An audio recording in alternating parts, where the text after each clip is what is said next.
magluluto po tayo ng malunggay. Ayan. Tapos na.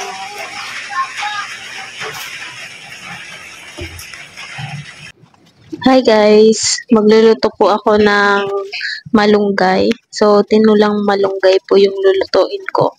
So, una po sana malunggay lang na ginataan yung lulutuin ko. Kaso, may dumaan pong manok. Tapos, may kaunting extrang pera yung auntie ko bumili po ng manok. So, ayun, yung tinola na lang po yung gagawin ko lulutuin.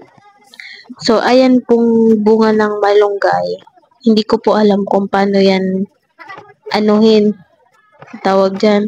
Ang ginawa ko, binalatan ko siya, minuskus ko ng kutsilyo. Tapos, nung pagkaluto na, matigas po siya. Dapat po pala, kinuha siya nung maliit pa lang.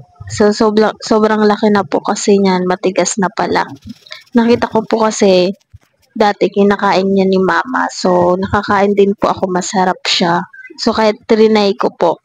So, nung trinay ko, matigas po. Dapat po pala, kapag maliit pa lang, kinukuha na, hindi yung ganun kalaki na pwede nang itanim yung buto. So, ayan guys, nakakahoy lang po. Sobrang nahihirapan po akong magluto dyan dahil walang maanong kahoy, maayos na kahoy. Basa po, tapos syempre, palaging umuulan. Tapos, sobrang hangin po dito sa amin. Kasi malapit kami sa dagat. Dinig-dinig na talaga yung alon. Tapos, ayan guys, ginisa ko na po yung manok. Tapos, nilagay ko na rin yung malunggay. Tapos, ayan. Tapos, kakainan na. Dumating na kasi yung auntie ko galing high school kasi in-enroll yung anak niya. So, sa mga nagtatanong, nandito po yung auntie ko na galing Sorsogon, yung nag-alaga po dati kay Papa. So, kinagabihan, ayan po, kamuting kahoy. Pagkatapos magsaing, nilagay ko yung kamuting kahoy.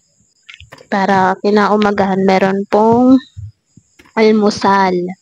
So, ayan. Malaki po yan. Kaya, ganyan kadami. Tapos, kinagabihan, ito naman po yung ulam namin. Sinabawan na talbos kamote at saka may malunggay ulit. Tapos, ayan na po yung kamuting kahoy, luto na. So, ayan guys, maraming salamat po sa inyong lahat sa pagsuporta nyo. Tapos, ayan din po pala, kinaumagahan gumawa rin po ako ng yelo. Kasi, may naghahanap po kasi ng yelo kahit maulan.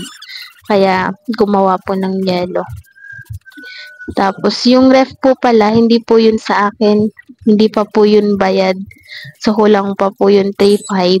3.5, 4K ata yun yung sabi nung taong pinagtanungan ko.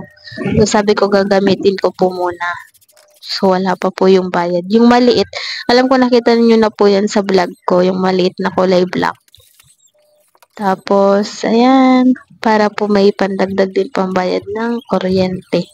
So, maubos na din yung mineral dyan. Kaya, konti lang yung nagawa ko. Ayan na po yung nagawa kong yelo. Yung ref ko po kasi dati is naibenta na po dahil sobrang kapos po talaga. So, ayan lang guys. Maraming salamat po. Bye-bye!